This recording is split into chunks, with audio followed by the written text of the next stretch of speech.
Welcome to our channel. Today we how to set up Airtable scripts for batch updating project records, detailed guide step by step clearly.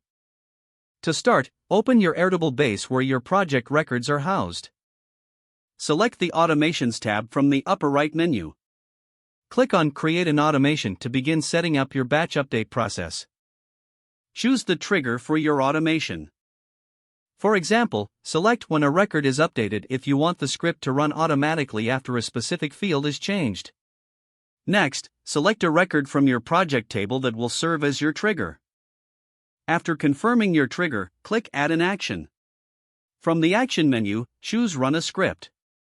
Now, click on Edit Script to enter the script. In the provided script editor, start by defining variables for your Airtable table and use the base.getable method to specify your table. Then, use table.selectRecordsAsync to fetch records from the desired view.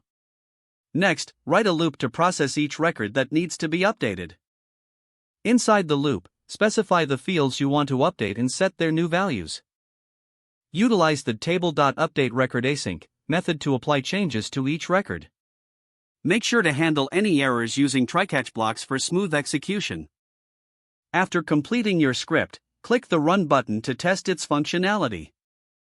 Once confirmed that everything works as intended, click on Done to save your automation.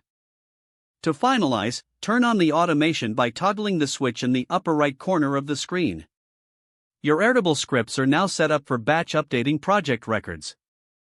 You can monitor the execution logs to ensure. This setup allows you to efficiently manage large sets of data with ease. You can customize the script further to fit specific project needs as they arise. If the page does not load, refresh the browser or try again in a private or incognito window. Make sure you are using the correct email address, then retype it carefully to avoid small typos. If your password is not accepted, use the reset option and create a new strong password you can remember. Check your spam folder for verification or security emails, then complete any requested confirmation steps. Enable two-factor authentication if available to improve account security and reduce unauthorized access risk. After signing in, review your profile details so your contact information and settings are accurate and current. If you see an error message, note it down and try again after restarting your device and internet connection. Don't forget to like this video and subscribe to our channel for more step-by-step tech guides.